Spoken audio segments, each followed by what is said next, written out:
Lopez wants it away. And it's hit deep to left center. Andrew Jones on the run. This one has a chance. Home run! Mike Piazza and the Mets lead 3-2. Bartolo has done it! The impossible has happened! This is one of the great moments in the history of baseball. Ladies and gentlemen, Mets fans of all ages, here is your host, Nick Durst. Hello, Mets fans. Welcome back to another episode of Bleav in the Mets. I'm your host, Nick Durst. And since the trade deadline, it's been really tough to believe in the Mets, but maybe the tides are turning now. You have the Binghamton Rebel Ponies in Double-A with a lot of the Mets' top prospects playing in the playoffs, and they have Mets now have 5 prospects in the top 100, although none of them are within the top 50. So that's a little rough. Kevin Parada fell from the 40s to out of the top 100. But the big news, the most exciting news that has come out in the last week is that the Mets finally got their man, a new president of baseball operations, the POBO, David Stearns, coming to town to take over and clean up the mess and hopefully make the Mets a great, prominent franchise once again and have them compete. Stearns will start the job October 1st. Billy Epler is staying. Epler will report to David Stearns. I don't know how that's going to work, the two of them together. And the question is now going to be, will Buck Showalter be back next season? We had Ryan LaVarnway on, World Series champion last week. He spoke very highly of playing for Buck Showalter and his time with the Baltimore Orioles. I would personally like to see Buck Showalter return, but David Stearns, he is here. He's going to run the show, and hopefully that is good news. Joining me now to break this all down and so much more about the Mets' future is none other than SiriusXM and fantasy gurus, Justin Fensterman, a longtime suffering Mets fan as well. Justin, how do you feel about David Stearns taking over? I mean, look, he did a great job in Milwaukee, multiple playoff appearances, turning the franchise around. And now when you're talking about the New York Mets, and Nick, thank you so much for having me. I will always believe in the Mets, but like you pointed out, it's very hard to, man. And I was there during Justin Verlander's final start, what ended up being Justin Verlander's final start with the team. I was kind of messing with my friend, Josh, and I said, hey, enjoy it. This is his final start. He's like, he's not being traded. He's not being, they're selling him. They want to start over. And I really didn't understand why. And I'm hopefully now with David Stearns there, some of the decision-making is not as boneheaded as it was. I got trading Max Scherzer. I understand that. And now every Mets fan is sitting there being like, see, he got hurt. The Rangers can't even use him. We win again. We fleeced the Rangers. They got DeGrom. They got Scherzer. Damaged goods. But once they traded Scherzer, don't you think that they would want to show their fans that they are going to compete, and instead of putting themselves back a zillion steps, maybe just a few steps, and you keep Justin Verlander? That's what I didn't understand, Nick. Yeah, I wanted Verlander back next season because I thought you could quickly turn it around, go for it. He was the ace. You're a Jets fan, so I got to ask you, Justin, which tenure in New York will be more memorable, Aaron Rodgers or Justin Verlander's? Right now, I guess you got to say it's Justin Verlander here because Aaron Rodgers lasted, 4 plays, and that's it. Dynamic entrance, though, to the field, though. And that's great and all, but what do you expect? I mean, this guy's nearly 40 years old, and you're expecting him, and that's why when it came to Jets fans, Super Bowl, no, relax. Let's get them back in the postseason first. And that defense for the Jets is going to be continuing to carry them just like last year. But Jets fans cannot be thinking great thoughts with Zach Wilson running the show. Me personally, look, you want to give Zach Wilson a shot, that's fine. Send a 3rd-round pick, get Taylor Heineke. I'm sure that the Falcons, who seem fully into Desmond Ridder, would welcome that. Get Taylor Heineke. Well, I think Justin Verlander, he had a pretty solid Mets career. Unfortunately, he missed the first 2 months, and that killed the season pretty much right there because David Peterson was atrocious and McGill wasn't much better. All these injuries piled up, and then the Scherzer suspension. But when he was on the field, Verlander pitched great. You were there that last game, that Sunday afternoon. He was awesome.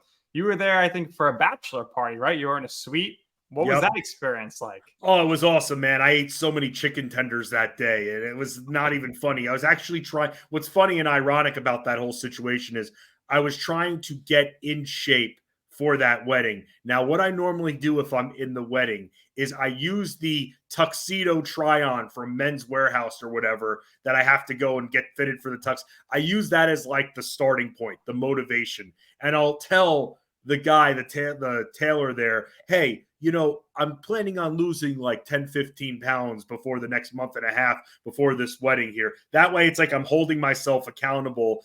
And then, of course, what happens a week later, I'm at his bachelor party. I never actually, Nick, sat in a suite before at a baseball game. And I'm sitting there. The food just continues to come in. There are drinks there. And they just kept refilling with chicken tenders and different dips and everything. And I was in heaven right there watching Justin Verlander's final start and a miserable season. It made a miserable season not so miserable with all those chicken tenders there.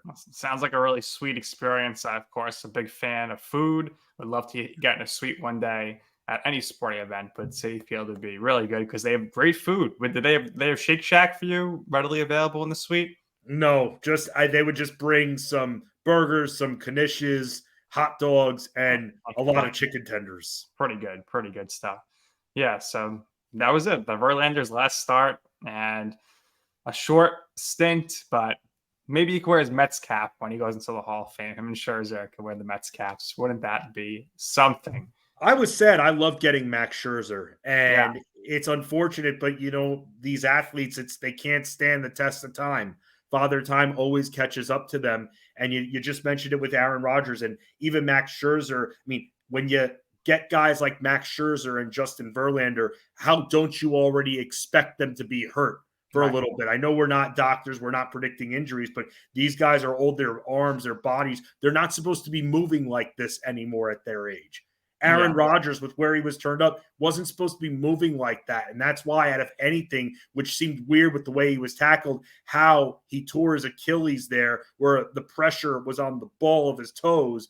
And for him to still do that, again, it's the age. And that's the problem. And that's what the Mets did. They went on all in on pitchers who were very established, very strong. But there was a big contingency of if they stayed healthy, and they didn't stay healthy. And then once they, by the way, faced the Padres, I know that my broadcast partner, Adam Ronis, was a huge Mets fan. I know he was nervous as hell. I was nervous as hell going in, and that pitching didn't really help matters during that series last year.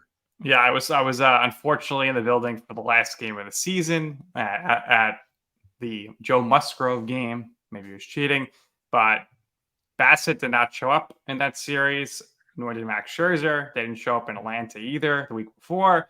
Scherzer clearly, I think, was hurt at that point, and he was just trying to get it through. But let's give credit to Jacob deGrom, who was phenomenal in that second game of the series. I still miss deGrom, and he's out for a year, so 2 years. So who knows what's going on? Were you really that upset when they didn't retain him? I know by name and you think about the past, and of course, you get attached to the homegrown talent. Yeah, I understand that, man. But at some point, do you spend as much a boatload on pitching when every single year this guy's getting hurt and missing a huge chunk of time? And look, let's say he didn't get hurt and he was healthy for most of the year outside of maybe an injured list stint or two that cost him 2 weeks each time. I'd still be feeling the same way, that it was time to move on.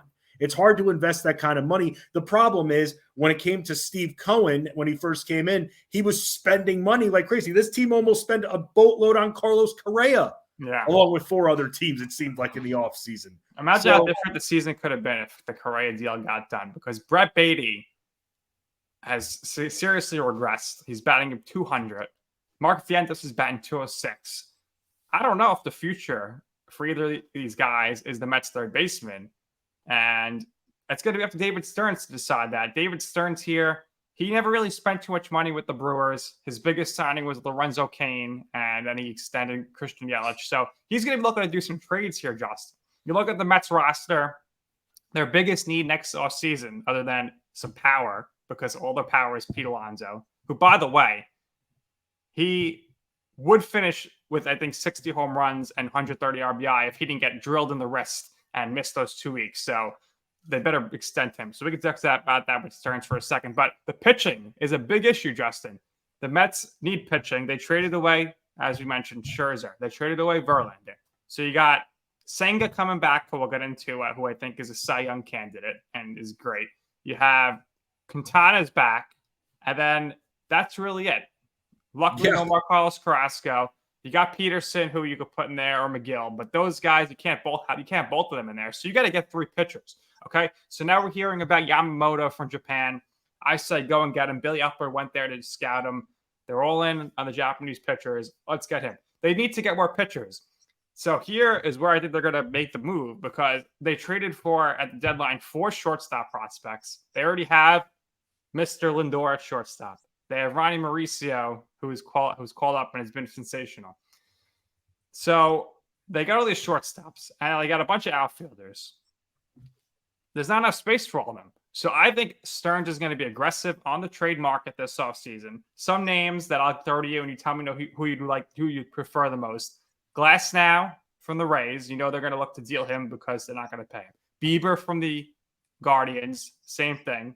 Mets already have a history of trading with the Guardians, as we know. Right. And then you look at the Brewers. They got some pitchers, Williams and Corbin Burns.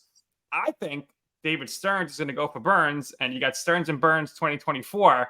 And I think that's the guy that Stearns is probably going to look to target. Corbin Burns, former Cy Young Award winner, and throw him in the rotation. How would you play that out if you were David Stearns? I mean, do you think that Milwaukee will have sour grapes? I know he's still kind of an advisor over there. I mean, are they going to have sour grapes? I think their owner will. Yeah. So, I mean, that's going to impact their dealings. They're either going to really try to rip off the Mets, which, look, at this point with this team, I mean, are they in full rebuild mode? I mean, or are they just going to be sitting there in the middle of the pack? That's something that they're going to have to figure out. But look, they're going to have to spend going to Japan. Very smart to do. I want Glasnow, but at the same time, the injury issues with him, they're just too much. And it's just so I'm fine with going Corbin Burns there. I'm also looking at some free agents out there as well. And I'm wondering if I'm trying to see what his deal is, but maybe even in Aaron Nola, someone like that.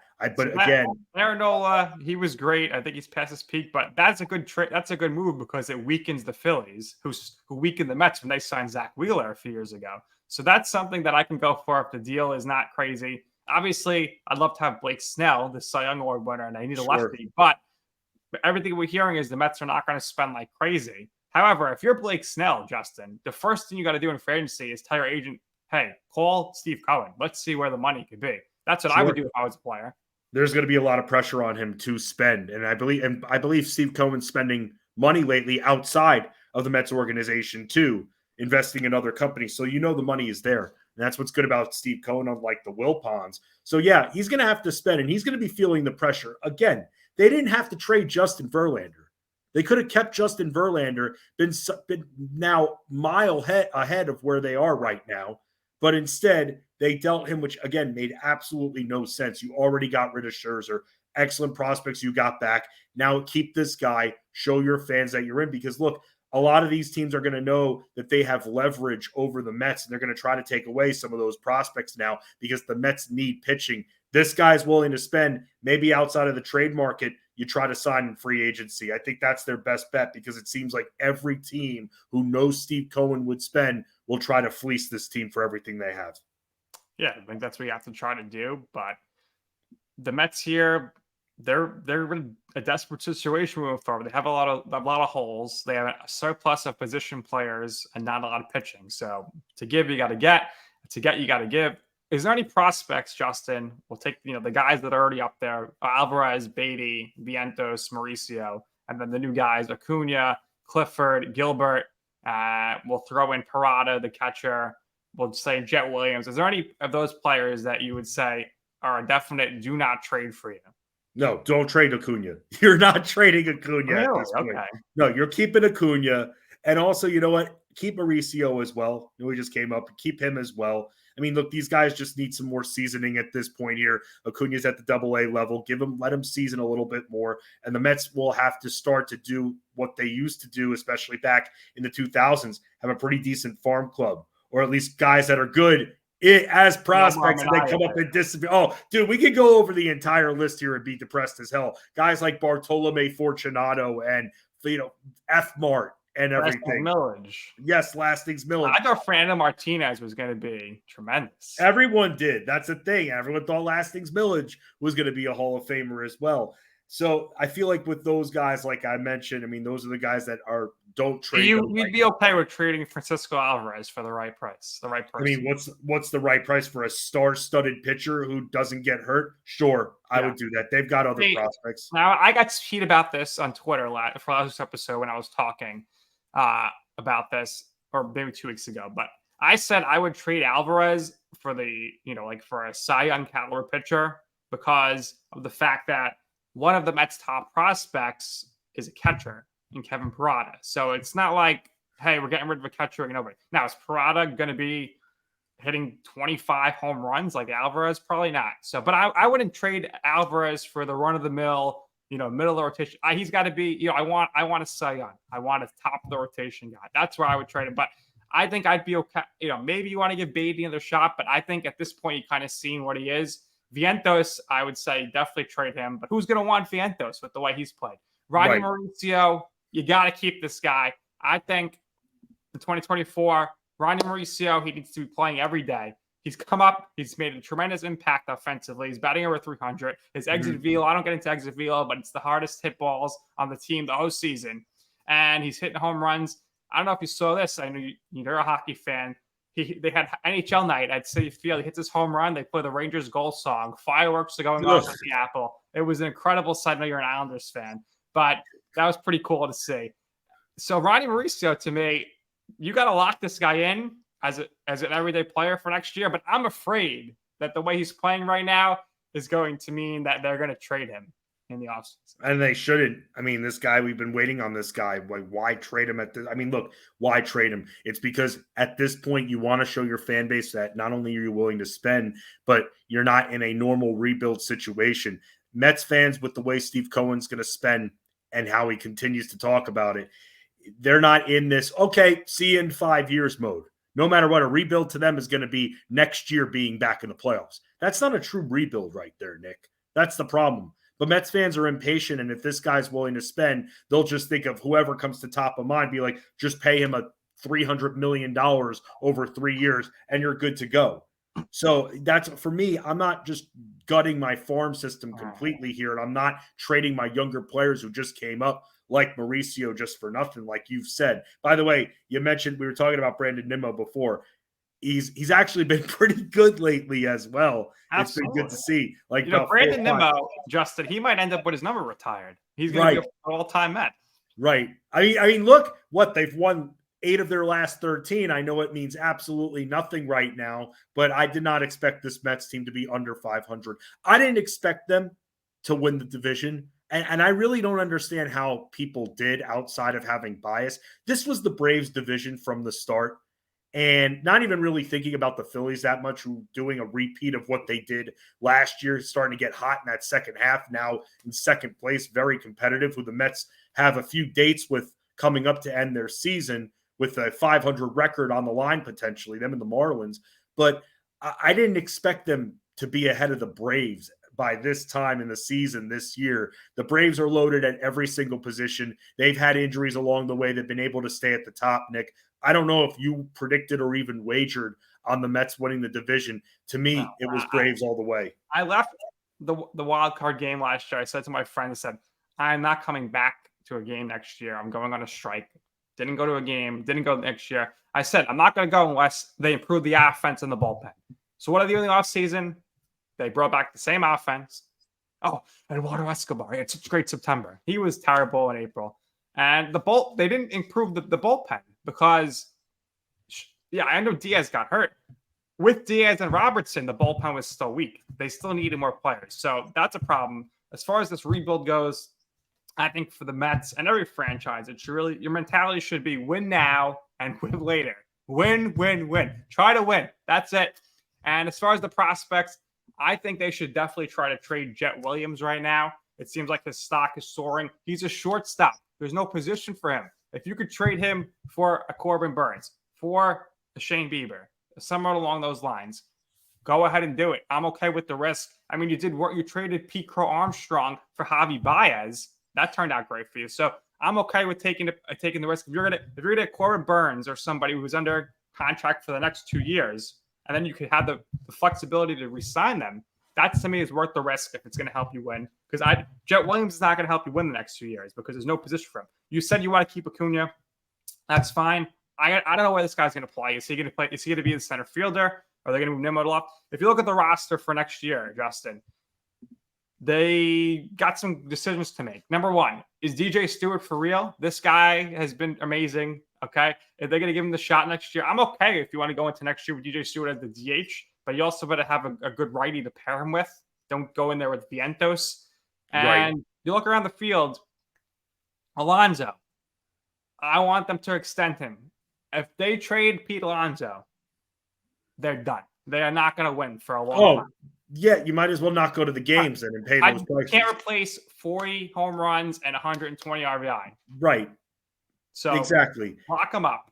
And by the way, for those that think like he's a heel and stuff and he's caused problems with some of the things he's done this year, it's not that it's Pete Alonso. It's the power that he brings, like you're saying. And it brings me back to when Knicks fans would say, just get rid of Carmelo Anthony. Okay, you can get rid of Carmelo Anthony, but you need to replace that scoring. Because one thing Carmelo Anthony was able to do was he was able to score you 25 to 28 points per game pretty easily. You need somebody that's going to be able to fill that gap. And there aren't many players that are just sitting out there willing to do so. It's the same situation here with Pete Alonso. Again, you want to show the fans that they have something to pay and watch. You want to show that they're going to invest their hard-earned dollars in work. And especially with the economy being where it's at, they're investing in your team for a game. It could be a holiday presents being saved up for months with those prices right there.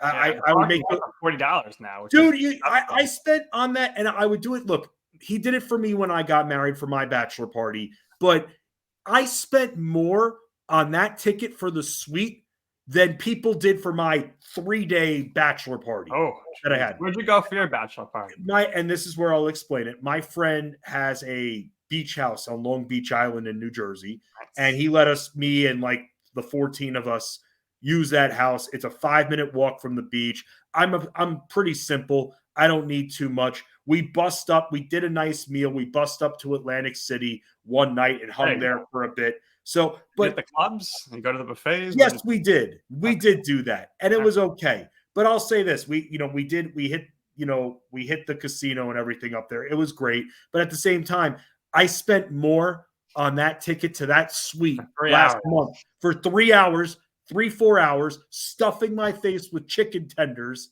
than he had to for my bachelor party, which was multiple days. Like. If he wasn't a Yankee fan because you'd have paid so much more. Oh my God, dude. You'd have to get a freaking second mortgage on your home to get that kind of sweet deal. And it was a great time. But again, it reminded me, is this team really worth the crazy price that I just paid as one of 16 people investing for one game into this suite? It made absolutely no sense. So for me, if I'm a Met fan at this point, and Nick, I'll say this, you now have a child. I've got a 2-year-old. And the one thing I keep thinking of, because I'm a crazy obsessed sports fan, just like you, is I can't wait to take my child to her first sporting event. Now, am I going to trek that miserable journey on the Belt Parkway all the way up from Maryland to New York to go to Citi Field, probably spend for two, maybe my wife, me, and her, at the end of the day, plus parking, maybe close to $1,000 or not that far, $600 to see a team that doesn't have Pete Alonso, that has a bunch of prospects that you know are going to end up in maybe 4th place in the division? I mean, you want to show your fans that they are paying the expensive price for something. And by not extending Pete Alonso at this point, I mean, who are you going to get to replace that power? You're not going to get anyone. They're in a very tough position right now, the Mets. Let's just remember, a few years ago, not me, but everyone was saying, Pete Alonso, we got Dom Smith. Yeah, that's right. Exactly.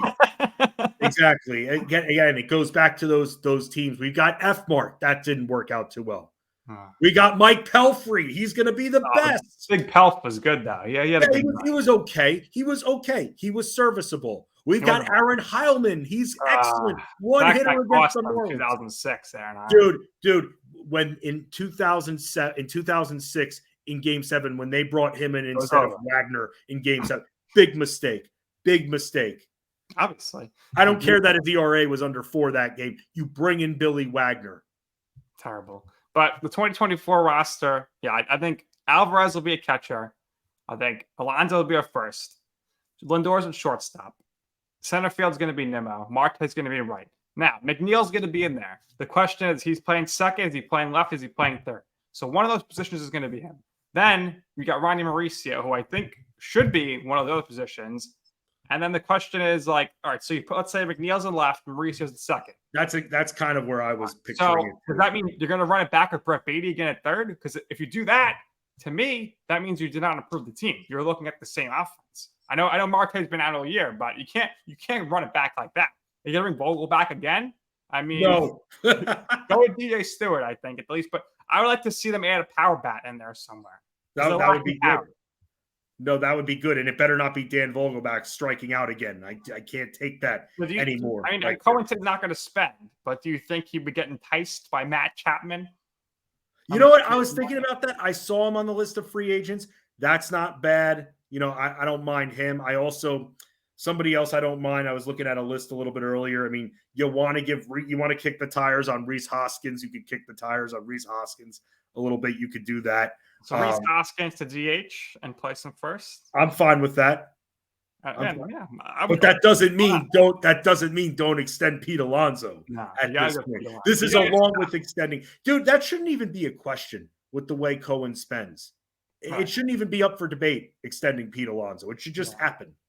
So I think they're going to let him go through the season. If they want to sign him, they'll sign him like they did Nimmo in the offseason again. But hopefully they don't trade him. So Brett Beatty, are you okay with him being the starting third baseman next year? I'm okay, but I want someone with a little bit more power behind him at this point. I'm trying to see who we could get here. Is there anybody at second base and you can move Mauricio to third or Mauricio to left, McNeil to third? It's not the greatest free agent class. There is one guy who I think would add immense power to the team that they should try to get. Shohei Ohtani. Yeah. Yeah. I mean, look, and honestly, I'm okay with him not pitching next year. Sure. If you give me 40 home runs DH, that's worth it to me. Pay for his bat. I'm fine. Again, when you've got an owner that's willing to spend, you try that out. And you can use him as a somewhat of a once every so often pitcher. You don't have to, and this is now, let's say they got him. This is now 2 years from now we're talking. You don't have to commit to throwing him out there every single week. Pay for the bat. Use the pitching as something else. If you get Senga, right? He's on the 6-day rest period. If you get Yamamoto, you definitely give him a 6-day rest. So get Ohtani, you get the 3 Japanese aces, and you go to the 6-man rotation, and it works for the 3 of them. So why not try to market that to say to Ohtani, Senga's here. We're getting Yamamoto. These are your 2 national teammates. We have a great market here. I know you don't want to come to New York, but you know what?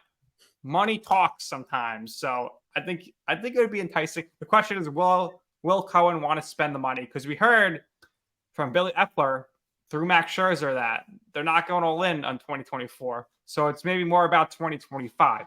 So the question that I have to think to myself, and I've said it before, is maybe they're going to pass on Ohtani and maybe they're going to line it up with the big free agent after next offseason, which is Juan Soto. Maybe they're going to go for that in that direction because he'd be younger.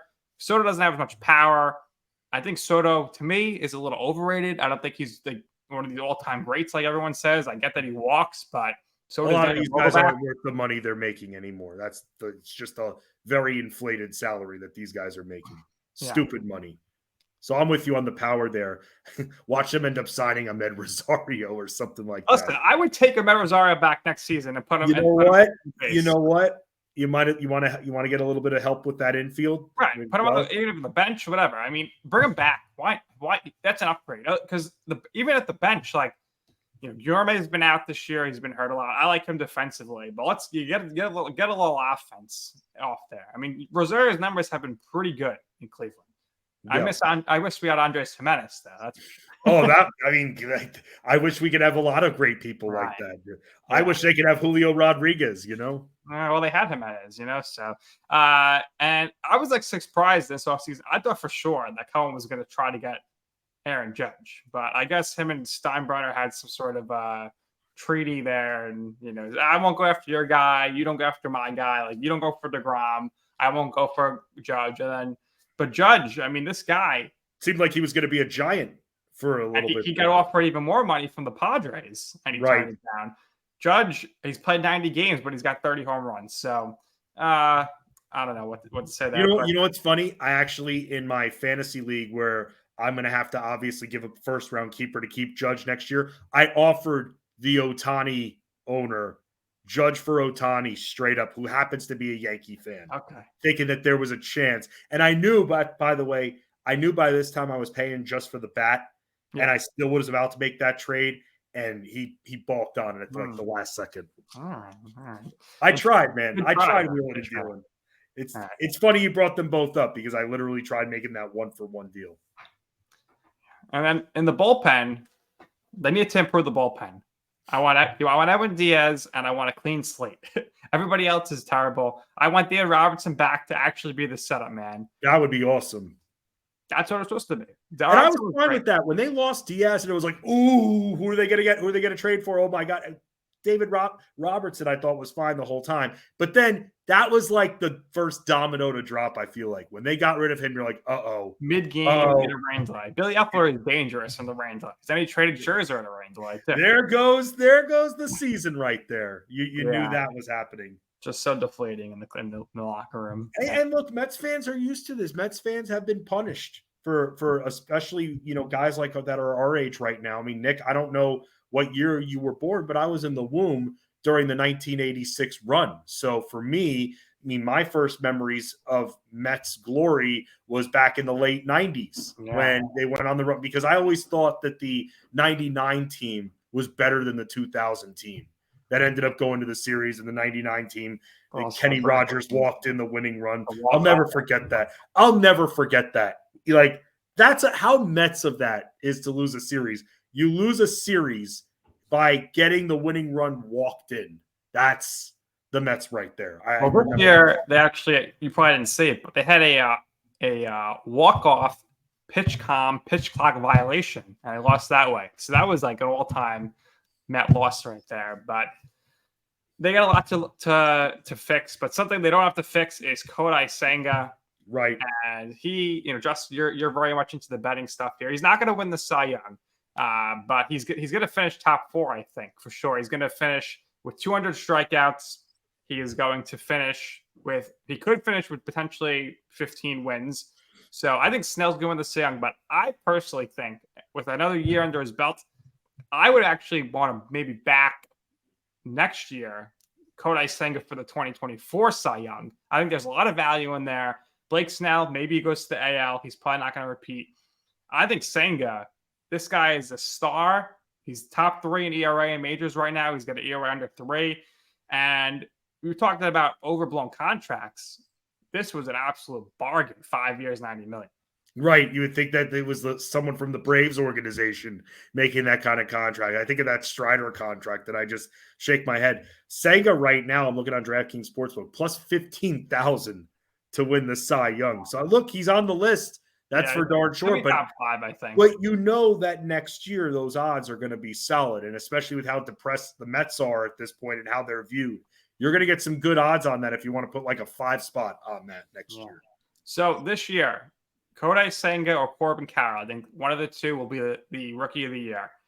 I asked Ryan LaVarnway last week, World Series champion, and he said, "Listen, I did this to the game. Corbin Carroll, his defense. They don't talk about defense, about offense. Plus his offense, he's got 40 steals, and he plays every day. He's almost got 50. Right. So that's the debate: is the everyday player, or do you go with the pitcher who's been dominant? Where do you stand on this between those two? Who would you think is going to be the rookie of the year? I mean, the Diamondbacks that were much stronger at the beginning of the year overall. I mean, they're not in the easiest division here. I mean, let's be honest. I mean, the Padres have been such a big letdown, but they still have had the Dodgers to contend with, even though the Dodgers continue losing pitchers like crazy. But I have to give it to Corbin Carroll. Been more impressed with him. an overall great stat line that he's put up, made a tremendous impact. This team still sits over 500 at this point, and I think you have to take that into account here. And it's unfortunate because for a guy like Senga, he doesn't have that ability to have as much of a sample size, but I think that works in Carroll's favor. He's hitting a little bit under 280. I think he's had a fantastic year. And I think, honestly, man, he's met expectations. And I remember people in fantasy overdrafting this guy a bit, but that's how you find a young up-and-comer rising star there. You overdraft that guy by a round or two, and then you reap the benefits. And he has met those expectations. When you're the guy that's expected to be top of the top all year long when it comes to an award, especially Rookie of the Year, he's answered the bell. He's answered the call. And so that's who I'm giving it to over the Ghost, Senga. I will point out that Thursday afternoon, the Mets took on the Diamondbacks. Kodai Senga 6 shutout innings, 2 hits, 10 Ks, and Corbin Carroll 0 for 3 against Kodai Senga. So that was Senga's little case there. But there'll be 1-2 for sure. I think Senga's going to probably be the runner-up, and I think he's going to be top 4, top 5 in Cy Young. So a heck of a season for the All-Star pitcher. Came in thinking he was going to be the number 3 pitcher behind Scherzer and Verlander, and he's been the ace. He's been the best pitcher in the NL East. He's been one of the best pitchers in baseball. So it'll be great to see him at the top of the rotation next year. The question is going to be, who will be joining him? Justin, this has been a lot of fun. Thank you so much for joining me. Thank you. I know it's been a lot of negativity, Nick, but look, we're realistic about this team. And look, I mean, I'm a huge Mets fan. I love the Mets so much. I want them to be good. I'm praying that one day in my lifetime I could get that series, but I'm also a very big realist, and that's what happens when you spend a lifetime living in the number 1 market in the world like New York and rooting for the Mets, the Knicks, the Islanders, and the Jets.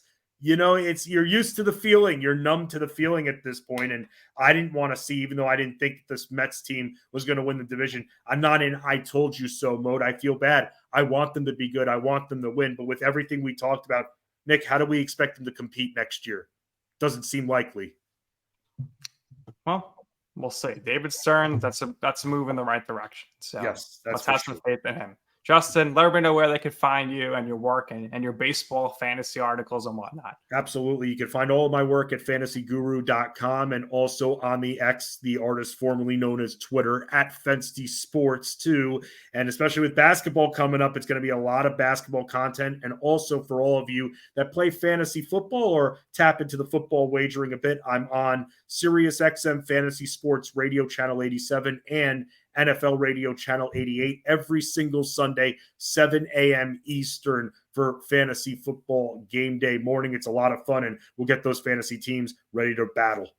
All right, rise and shine. Early Sundays for Justin. All right, everybody, make sure you're following Bleav in the Mets on all social media platforms and on YouTube so you never miss an episode. Make sure you subscribe at BLEAV, INTHEMETS. I am on Twitter, a.k.a. X at Nick_Durst. I'm on Instagram at Nick's Food and Stuff. And until next time, everybody, let's go Mets.